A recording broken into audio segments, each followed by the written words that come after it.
Assalamualaikum warahmatullahi wabarakatuh. Di sini saya akan menjelaskan tentang pengorganisasian bisnis syariah. Pengorganisasian merupakan fungsi manajemen yang menggabungkan sumber daya manusia dan bahan melalui struktur formal dari tugas dan kewenangan. Hasil dari proses pengorganisasian adalah sekelompok orang yang bekerja sama untuk mencapai tujuan bersama. Langkah-langkah dalam proses pengorganisasian yaitu sebagai berikut. Yang pertama, menentukan aktivitas kerja khusus yang diperlukan untuk mengimplementasikan rencana dan mencapai tujuan. Yang kedua, mengelompokkan aktivitas kerja ke dalam pola logis atau struktur. Yang ketiga, menyerahkan aktivitas ke posisi dan orang yang spesifik, serta mengalokasikan sumber daya yang dibutuhkan. Yang keempat, mengkoordinasikan aktivitas dari kelompok dan individu yang berbeda. Dan yang terakhir, mengevaluasi hasil dari proses pengorganisasian. Di samping itu, organisasi bisnis juga menjalankan fungsi-fungsi manajemen yang relatif sama, seperti merencanakan tujuan bisnis, mengorganisasi sumber daya yang dimilikinya, mempekerjakan orang untuk mengoperasikan bisnis, membimbing para karyawan untuk menjalankan bisnis, serta memantau kemajuan yang dihadapi. Agar suatu organisasi bisnis dapat berjalan sesuai dengan visi, misi, dan tujuan yang telah ditetapkan, diperlukan sejumlah prinsip sebagai pedoman pelaksanaan.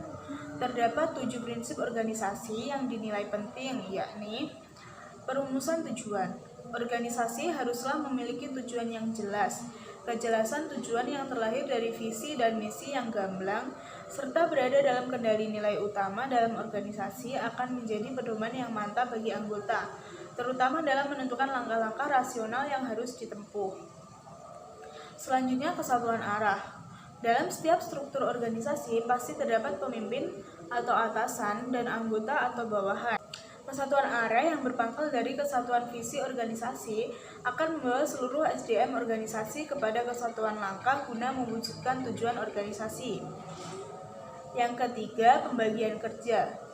Langkah-langkah konkret yang telah ditetapkan guna mencapai tujuan organisasi perlu dibagi dalam beberapa kelompok aktivitas, sehingga setiap bagian atau unit kerja mengetahui secara jelas wewenang dan tanggung jawabnya yang diemban.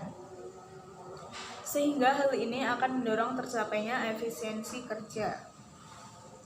Yang keempat, pendelegasian wewenang dan tanggung jawab. Hal ini dimaksudkan agar setiap bagian dapat menjalankan semua kewenangan dan tanggung jawabnya.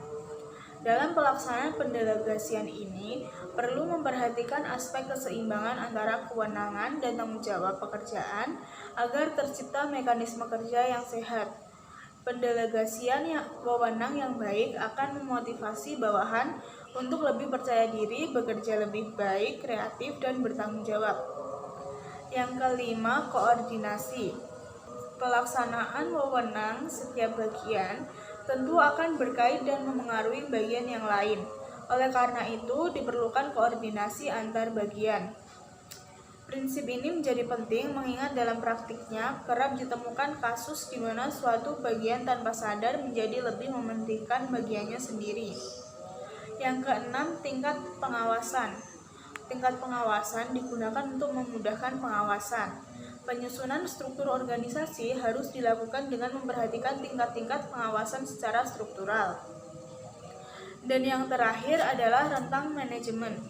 Efektivitas dan efisiensi pengendalian bawahan dipengaruhi oleh rentang manajemen atau rentang kendali, yakni berapa bawahan yang dapat diawasi secara efektif dan efisien yang jumlahnya bergantung pada kondisi yang dihadapi. Di samping itu, terdapat rantai komando, yaitu level hierarki pembuatan keputusan.